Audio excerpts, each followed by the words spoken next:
Orient bell tiles studio से आप देख रहे हैं एबीपी न्यूज। ना इधर ना उधर, हर खबर की पूरी खबर, ना लाग लपेट ना खबरों में खोट। आप देख रहे हैं एबीपी रिपोर्ट और मैं हूं आपके साथ शीरीन।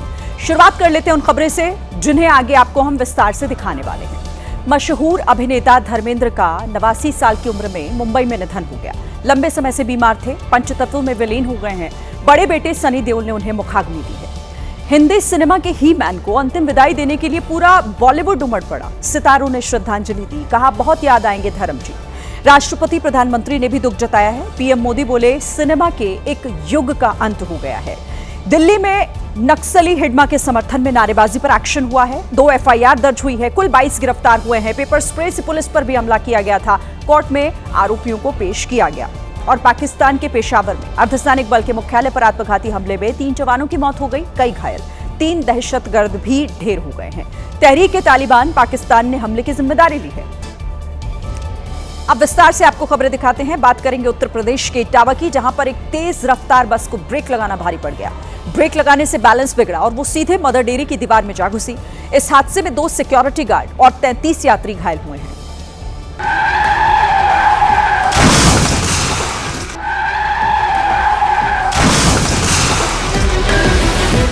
बस आई और दीवार फाड़कर घुस गई। किसी को जब तक कुछ समझ आता, बस दीवार तोड़ चुकी थी। वो तो गनीमत रही कि साइकिल सवार ने समय रहते बस देख ली थी और स्कूटी वाला मदर डेयरी के अंदर प्रवेश कर चुका था। लेकिन जिस जगह से ये बस मदर डेयरी में घुसी, वहां 2 गार्ड अंदर बैठे थे और बस की चपेट में आ गए। हादसा इतना भयानक था कि बस के अंदर बैठी सभी सवारियों को गंभीर चोटें आई हैं। चश्मदीदों के मुताबिक तेज रफ्तार बस ने कार को बचाने के चक्कर में ब्रेक लगाई, लेकिन तेज रफ्तार की वजह से संतुलन बिगड़ा और बस मदर डेयरी सेंटर की तरफ घूम गई और हादसा हो गया।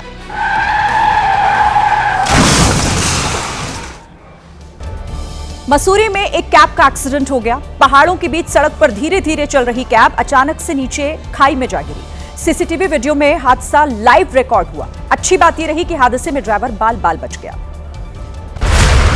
वीडियो में वो कार पहाड़ की सड़क से सीधे खाई में जाकर गिरती हुई दिखी।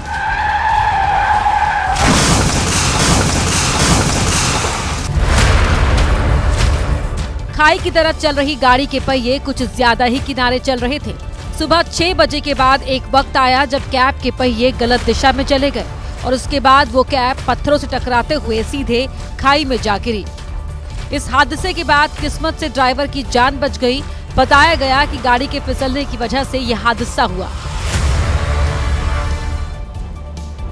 यूपी के ग्रेटर नोएडा से एक ऐसा वीडियो सामने आया जिसने वहां की शिक्षा व्यवस्था पर ही सवाल खड़े कर दिए। ये वीडियो जनपद गांव स्थित एक सरकारी स्कूल का है। देख रहे हो विकास, जिसमें स्कूल पढ़ने गए कुछ मासूम बच्चे मजदूरी करते दिखाई दिए। ये गांव जनपद है ग्रेटर नोएडा में। ये बच्चे स्कूल यूनिफॉर्म में थे और ईंटें ढोकर एक जगह से दूसरी जगह ले जा रहे थे। ऐसा नहीं है कि साफ सफाई के लिए स्कूल में चपरासी नहीं है, चपरासी है। इसके बावजूद साफ सफाई, सामान ढोने और दूसरे काम बच्चों से ही करवाए जाते हैं और काम बालकों से करवा रहा है। बच्चों के माता पिता ने इस पर नाराजगी जताई और स्कूल प्रशासन के खिलाफ कार्रवाई की मांग की। इलाके के शिक्षा अधिकारी ने वायरल वीडियो का संज्ञान लिया और जांच के बाद कार्रवाई का भरोसा दिया।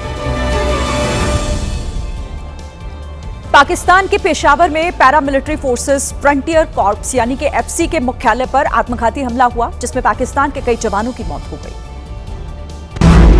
धमाके का पहला वीडियो, ब्लास्ट का दूसरा वीडियो। आत्मघाती हमलावरों ने पैरामिलिट्री फोर्सेस फ्रंटियर कॉर्प्स के मुख्यालय के बाहर खुद को उड़ा दिया। 2 जगह एक साथ फिदायीन हमला हुआ। पहला हमला एफसी मुख्यालय के गेट नंबर 1 पर हुआ और दूसरा धमाका पार्किंग के बाहर किया गया। जैसे ही हमलावर ने खुद को उड़ाया, वहां से गुजर रहा ये व्यक्ति चपेट में आ गया और जान बचाने के लिए ये पार्किंग के अंदर चला गया। पाकिस्तान का दावा है कि टीटीपी के करीब 5 हमलावरों ने एफसी मुख्यालय को निशाना बनाया, जिनमें से 2 ने खुद को उड़ा लिया और बाकी हमलावरों ने फायरिंग शुरू कर दी।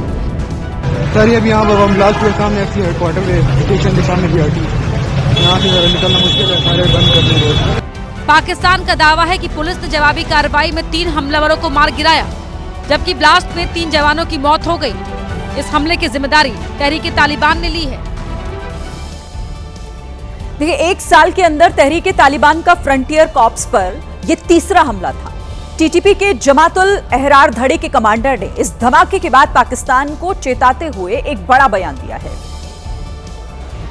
टीटीपी के मकसद को समझने से पहले इस तस्वीर को देखिए। ये वही आत्मघाती हमलावर है जिसने खुद को पेशावर में पैरामिलिट्री फोर्सेस फ्रंटियर कॉर्प्स के मुख्यालय के सामने उड़ा दिया था।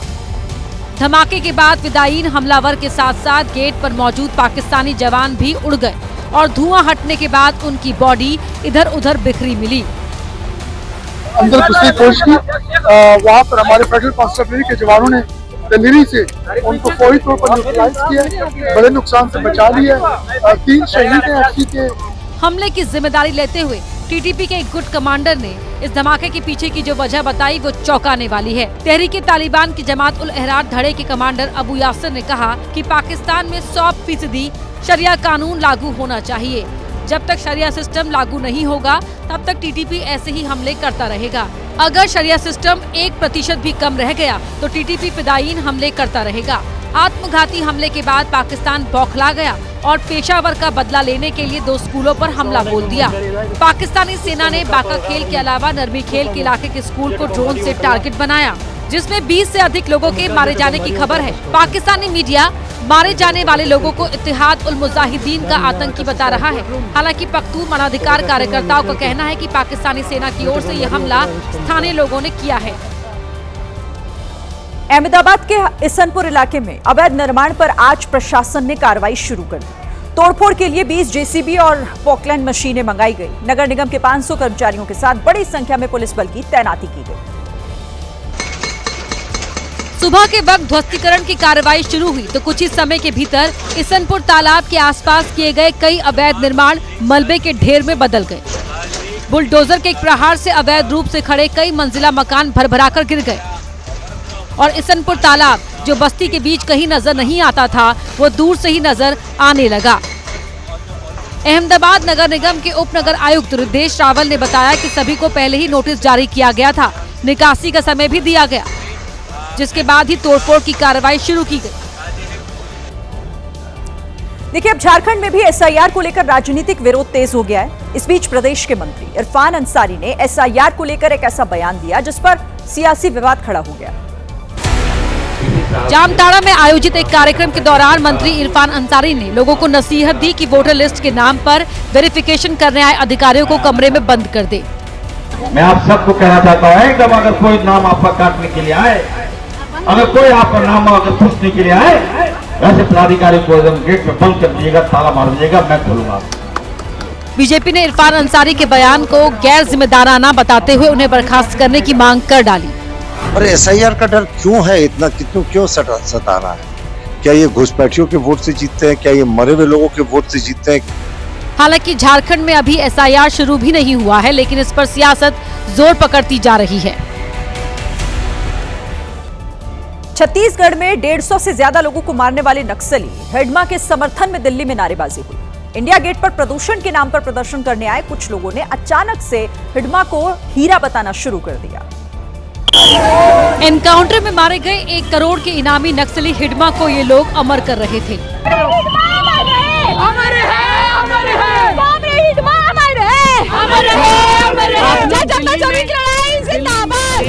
दिल्ली में प्रदूषण की समस्या को ढाल बनाकर इन्होंने नक्सलियों को जंगल बचाने वाला बताया और खूंखार हिडमा का समर्थन किया।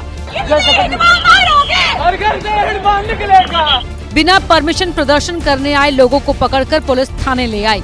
वहां भी इन्होंने अपनी नारेबाजी को डिफेंड किया। इस नारे के अगर कुछ लगाए हो नहीं लगाए हो तो that does not give you the right to, मतलब स्टूडेंट्स के साथ जिस तरह वायलेंस किया गया है, उनके कपड़े उतार के उन्हें घसीटे गए हैं। शहर में रहने वाले ये छात्र शायद ही कभी छत्तीसगढ़ गए हों, शायद ही कभी हिडमा के आतंक से परिचित हुए हों, क्योंकि अगर होते तो वो सैकड़ों जवानों के परिवार को बेसहारा करने वाले हिडमा का कभी समर्थन नहीं करते।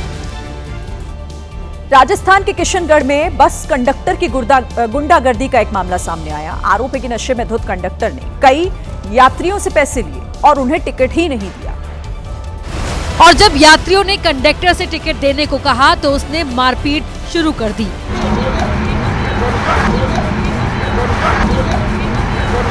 बस में सवार लोगों ने जब इसका विरोध किया तो वो धक्का मुक्की करने लगा।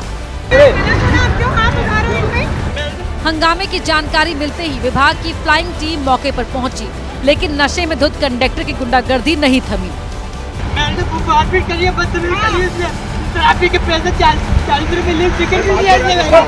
फ्लाइंग टीम के लोगों ने किसी तरह से बीच बचाव कर मामले को शांत कराया। बाद में रोडवेज प्रशासन ने तुरंत कार्रवाई करते हुए कंडक्टर को रूट से हटा दिया। अयोध्या में शुभ घड़ी आ गई जब राम मंदिर के शिखर पर धर्म ध्वजा लहराएगी। कल प्रधानमंत्री नरेंद्र मोदी राम मंदिर के शिखर पर धर्म ध्वजा फहराएंगे और इसके लिए अयोध्या में सभी तैयारियां पूरी कर ली गई हैं।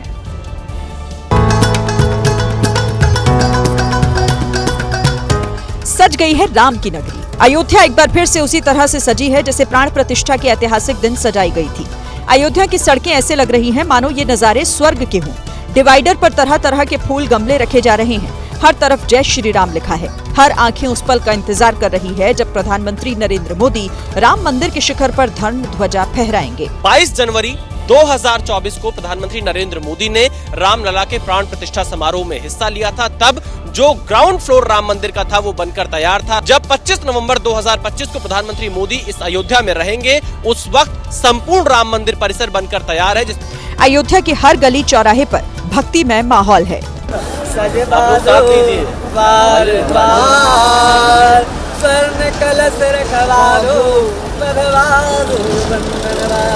एबीपी न्यूज ने जब हनुमानगढ़ी के महंत राजू दास से बात की तो उनके चेहरे पर खुशी देखने लायक थी। हनुमान जी राम जी के सेवक हैं, राम जी के दास हैं और हम लोग हनुमान जी के दास हैं, तो सबसे ज्यादा प्रसन्नता तो हम लोगों को है। धर्म ध्वजा फहराने के इस कार्यक्रम में प्रधानमंत्री समेत देश और दुनिया की कई तमाम बड़ी हस्तियां भी शामिल होंगी। इस वजह से राम नगरी को सजाने के साथ साथ सुरक्षा के भी जबरदस्त इंतजाम किए गए। ये ध्वजारोहण कार्यक्रम का निमंत्रण पत्र है, जिस कार्यक्रम में शामिल होने के लिए 10,000 से ज्यादा लोग राम मंदिर परिसर में मौजूद रहेंगे। ऐसे में सुरक्षा की चाक चौबंद व्यवस्था की गई है। हेलीकॉप्टर से निगरानी की जा रही है। एटीएस एनएसजी कमांडो ने मंदिर को घेर रखा है। इसके अलावा एसपीजी, सीआरपीएफ और पीएसी के जवान भी तैनात हैं। 5 लेयर में मंदिर की सुरक्षा है। भव्य राम मंदिर पर ध्वजारोहण होने जा रहा है और उसको लेकर के अयोध्या में तैयारियां जोरों पर चल रही हैं। पीछे की तस्वीर अगर आप देखिए तो ये वो 3 नंबर गेट है जहां से एंट्री जो है वो होगी। और अभिजीत मुहूर्त में सुबह 11:58 से दोपहर 1 बजे के बीच में ध्वजारोहण का कार्यक्रम होगा। पीएम मोदी ध्वजारोहण से पहले स्नान करेंगे। मोदी ध्वजारोहण के बाद ही अन्न ग्रहण करेंगे। प्रधानमंत्री मोदी अयोध्या में रोड शो भी करने वाले हैं। सुरक्षा और तैयारियों का जायजा लेने के लिए उत्तर प्रदेश के मुख्यमंत्री योगी आदित्यनाथ अयोध्या पहुंच चुके हैं। ट्रस्ट ने अपील की है कि सुरक्षा की वजह से 25 नवंबर को आम श्रद्धालु रामलला के दर्शन के लिए न आए। आंध्र प्रदेश के कृष्णा जिले में रहने वाले एक आईटी ग्रेजुएट स्ट्रेस की वजह से 50,000 रुपए की नौकरी छोड़कर अपने गांव पहुंच गया और कुछ ऐसा किया जिसकी वजह से आज वो सुर्खियों में है। कभी कीबोर्ड से किस्मत लिखने निकला ये सॉफ्टवेयर इंजीनियर अब चाक पर मिट्टी को आकार देकर अपना भाग्य लिखने में जुटा है। जीवन में परंपरागत काम ना करना पड़े इसीलिए आईटी की पढ़ाई की और उसी पढ़ाई के दम पर हर महीने 50,000 रुपए कमाता था। लेकिन सॉफ्टवेयर स्ट्रेस की वजह से इसका नौकरी से मोह भंग हो गया।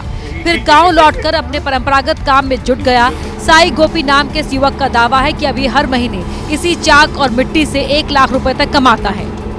2015 నుంచి 27 వరకు బీటెక్ కంప్లీట్ చేశాను. నాకు హైదరాబాద్లో జాబ్ వచ్చింది. ఆ జాబ్ ఎందుకని వదిలేసి నెలకి ఒక 50,000 దాకా ఇచ్చేవాళ్ళు. ఆ జాబ్ వదిలేసి నా కులవృత్తిని నేను నమ్ముకొని నేను పనిచేస్తున్నాను. నెలకి 1,00,000 రూపాయల దాకా సంపాదించుకుంటాను. देखिए, एसआईआर के काम में लगे बीएलओ लगातार मानसिक प्रताड़ना की शिकायत कर रहे हैं। अब उत्तर प्रदेश के नोएडा में एक महिला शिक्षक ने इसीलिए इस्तीफा दे दिया क्योंकि वो बीएलओ का काम नहीं कर पा रही थी। अपने इस्तीफे में उस टीचर ने काम के एक्स्ट्रा प्रेशर की बात कही।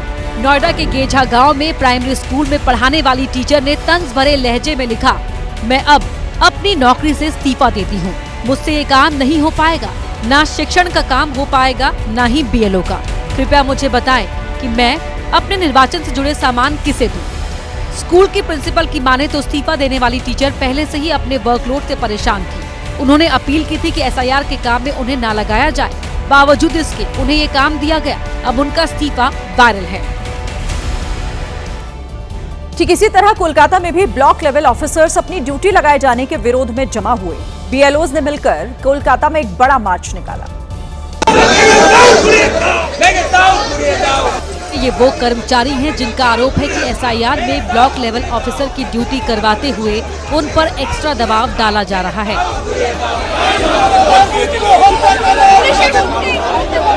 इस प्रदर्शन के दौरान कर्मचारी बेहोश भी हुए, जिन्हें सड़क पर ही फर्स्ट एड दिया गया।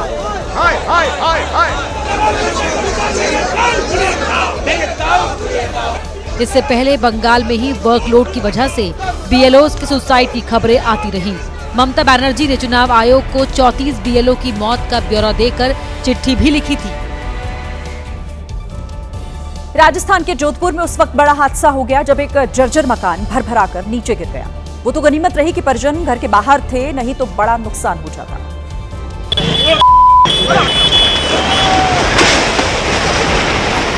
जैसे ही बिल्डिंग का एक बड़ा हिस्सा गिरा, इलाके में हड़कंप मच गया। अचानक मकान गिरने से पूरे बाजार में अफरा तफरी का माहौल बन गया। ये इलाका शहर के सबसे भीड़भाड़ वाले क्षेत्रों में से एक है। जैसे ही मकान गिरा, धूल का गुबार छा गया। परिवार के मुताबिक घर के सभी लोग शादी की शॉपिंग के लिए बाहर गए हुए थे, इसीलिए बड़ी जनहानि होने से रुक गई। मौके पर पहुंची पुलिस ने पूरे इलाके को सील करा दिया। मलबे को निकाला जा रहा है। मध्य अमेरिकी देश कोस्टारिका में एक वेयरहाउस में ऐसी आग लगी कि उसने बहुत बड़े इलाके को ही खाक में तब्दील कर दिया। कई ट्रक उस आग में जलकर बर्बाद हो गए।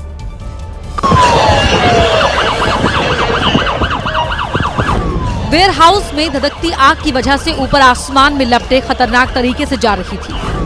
धुएं के गुबार के साथ आग का गोला बन चुके वेयरहाउस के अंदर मौजूद सारा सामान जलकर खाक हो गया। बताया गया कि इसके अंदर कई ट्रक भी खड़े थे, जिन्हें निकलने का मौका नहीं मिला और अब वो खाक हो चुके हैं।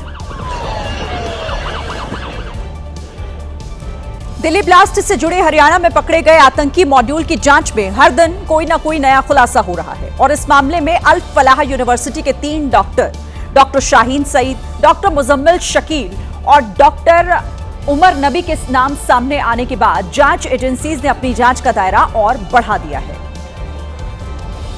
अब अल फलाह यूनिवर्सिटी का कोना कोना एजेंसियों की जांच के दायरे में है। इसी बीच फरीदाबाद पुलिस ने मस्जिदों, होटल, कॉलोनियां, धर्मशाला और खाद बीज की दुकानों में व्यापक तलाशी अभियान चलाया। सूत्रों के मुताबिक गिरफ्तार मॉड्यूल के पास से जो विस्फोटक बनाने वाला सामान मिला है, वो फरीदाबाद, नूह और आसपास के इलाकों से खरीदा गया था।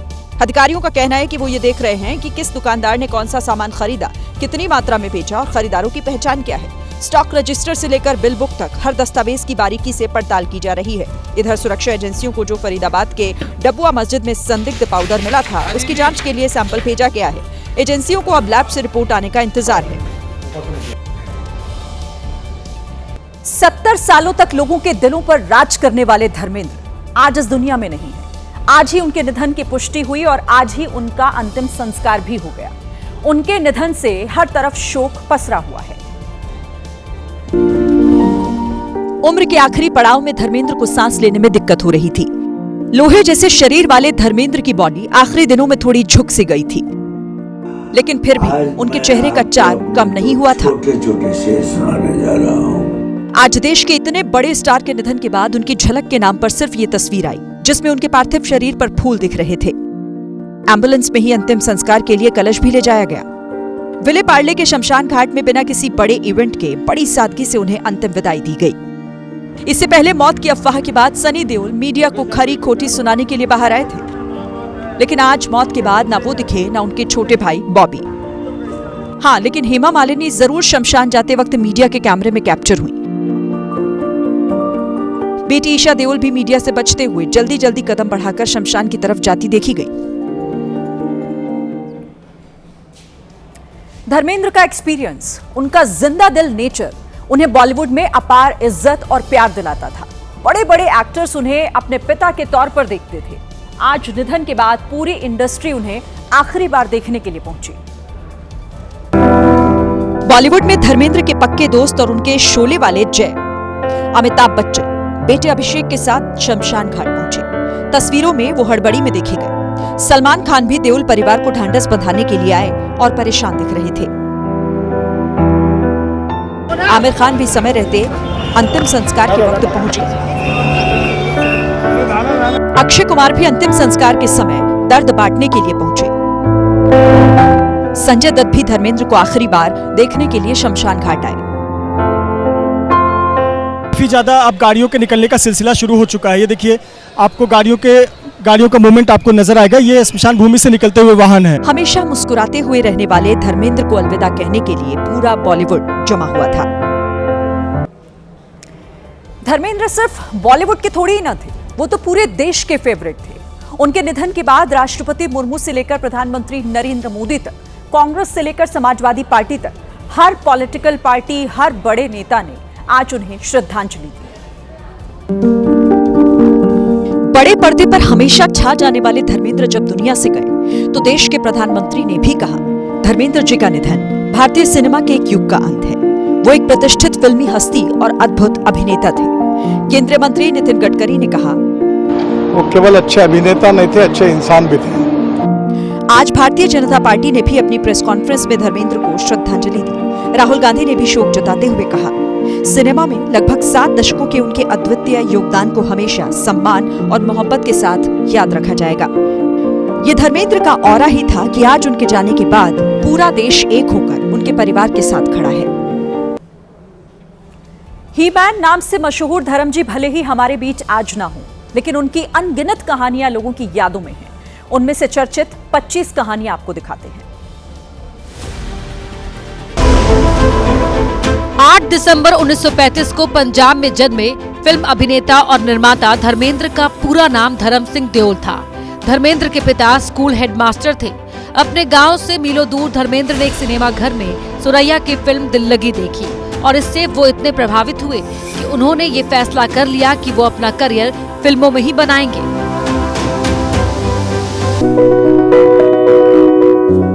सिनेमा बचपन से ही धर्मेंद्र के जहन में कैद हो चुका था। उन्हें फिल्म देखने का बहुत शौक था। अक्सर वो अपनी माँ से हीरो बनने की बातें करते थे, लेकिन माँ कहती थी कि बेटा तू कौन सा इतना खूबसूरत दिखता है कि लोग तुझे फिल्म में ले लेंगे। लेकिन धर्मेंद्र हमेशा अपनी माँ से यही बात किया करते थे। माँ को क्या मालूम था कि उनका वही बेटा एक दिन अपने जमाने का सबसे खूबसूरत हीरो माना जाएगा, जिस पर लाखों फिदा थे। लोग बताते हैं कि धर्मेंद्र ने 1949 में 40 दिनों तक रोजाना फिल्म दिल लगी देखी और इस फिल्म को देखने के लिए हर बार मीलों पैदल चले और हीरो बनने के लिए भी फिल्म निर्माताओं के दफ्तर में चक्कर लगाने के लिए वो मीलों पैदल चलते थे ताकि पैसे बचा सके और उससे कुछ खा सके। एक बार धर्मेंद्र के पास भोजन खरीदने के लिए पैसे नहीं थे। थके हारे वो अपने रूम पहुंचे, जहां टेबल पर उनके रूम पार्टनर का इसबगोल का पैकेट रखा हुआ था। भूख मिटाने के लिए धर्मेंद्र ने पूरा इसबगोल खा लिया। सुबह हालत खराब हो गई और डॉक्टर के पास उन्हें ले जाया गया। डॉक्टर ने सारा माजरा सुनकर कहा कि इन्हें दवा की नहीं भोजन की जरूरत है।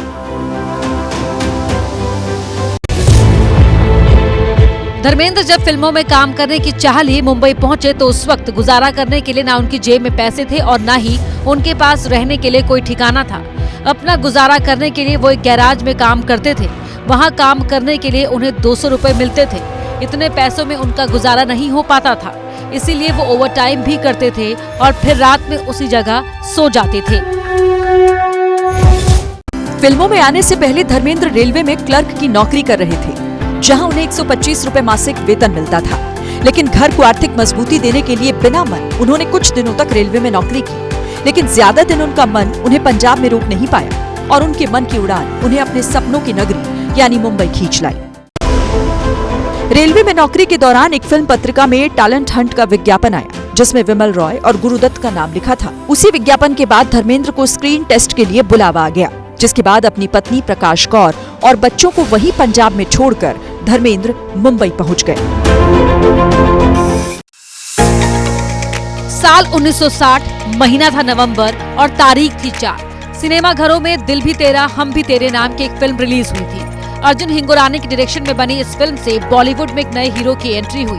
उस हीरो का नाम था धर्मेंद्र सिंह देओ, जो पहली बार पर्दे पर आया और सीधे लोगों के दिलों में बस गया।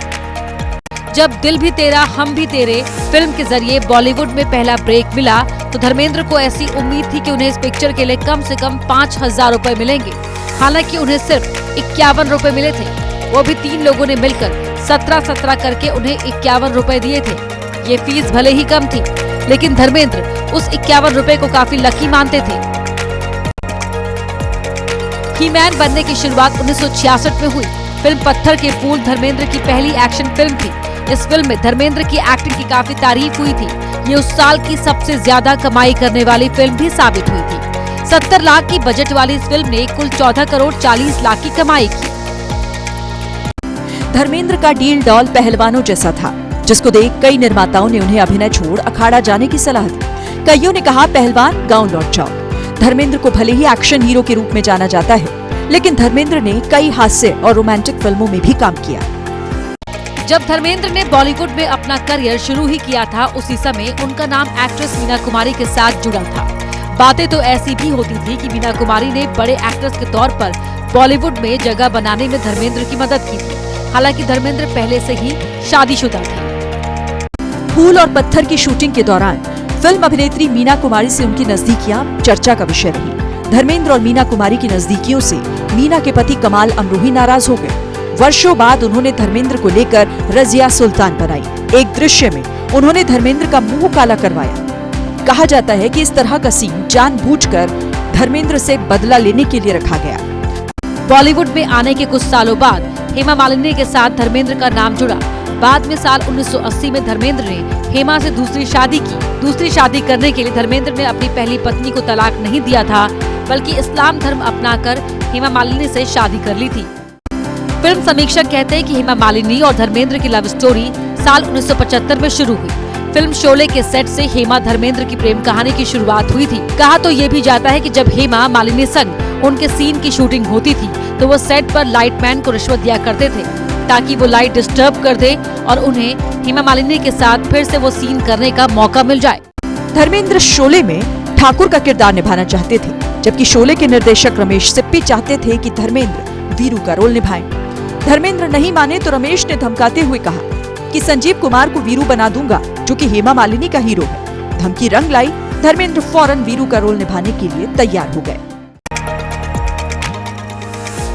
फूल और पत्थर धर्मेंद्र के करियर की पहली बड़ी हिट रही। उसमें इन्होंने शर्टलेस होकर दर्शकों को चौंका दिया, लेकिन इसके लिए उन्हें आलोचना भी झेलनी पड़ी। धर्मेंद्र को कुछ बी ग्रेड फिल्मों में काम करने पर सनी देओल ने टोका था, जिसके बाद उन्होंने कभी भी बी ग्रेड फिल्में नहीं की।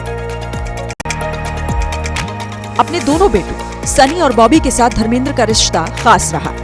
प्यार और एकता की मिसाल है ये परिवार, जिसके रिश्ते की मजबूत दीवार में कभी दरार नहीं देखी गई। धर्मेंद्र ने अपने बेटों के साथ अपने यमला पगला दीवाना और यमला पगला दीवाना 2 में काम किया। शराब की लत और पछतावा। अपने करियर के चरम पर उन्हें शराब की बुरी लत लग गई थी। उन्होंने खुद स्वीकार किया कि एक बार नशे की हालत में उन्होंने अपने पिता का कॉलर पकड़ लिया था, जिसका उन्हें आज भी गहरा अफसोस है। दिलीप कुमार की धर्मेंद्र बेहद इज्जत करते थे, बड़ा भाई मानते थे, उनके पैरों में बैठ जाया करते थे। दिलीप कुमार से मिलने के लिए वो नियमित उनके बंगले पर जाते। सलमान खान के भी प्रिय हीरो धर्मेंद्र थे। धर्मेंद्र ने भी कई बार इस बात का जिक्र किया कि सलमान और उनमें कई समानताएं हैं। गोविंदा भी धर्मेंद्र के बहुत बड़े प्रशंसक हैं। जब गोविंदा की पत्नी गर्भवती थी, तब उन्होंने अपनी पत्नी को ही-मैन का फोटो दिया, ताकि उनका होने वाला बच्चा धर्मेंद्र की तरह खूबसूरत हो। ये बात धर्मेंद्र को पता चली तो उनकी आंखों में आंसू आ गए। अमिताभ बच्चन और धर्मेंद्र न सिर्फ पर्दे पर बल्कि निजी जिंदगी में भी एक दूसरे के बेहद करीब रहे। धर्मेंद्र ने कई बार इस बात का जिक्र किया कि वो अमिताभ बच्चन को एक इंजन की तरह देखते थे और खुद को उसके पीछे पीछे चलने वाला मानते थे।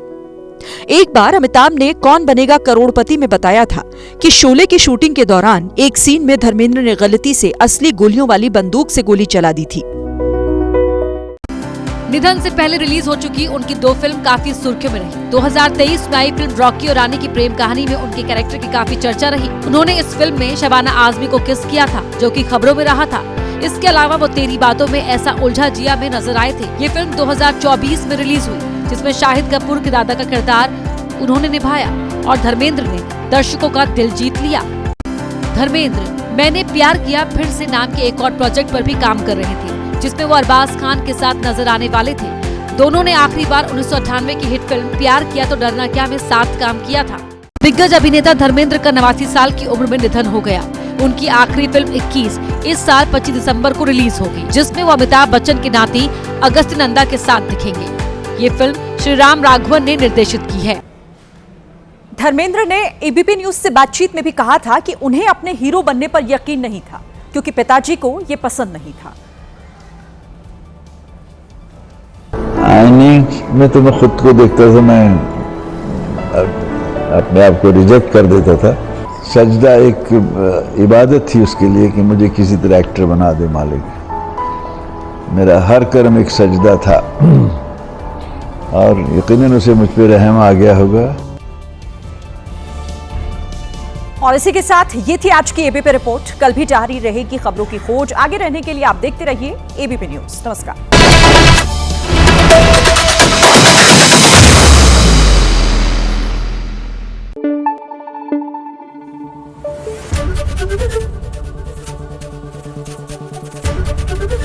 एबीपी न्यूज आपको रखे आगे।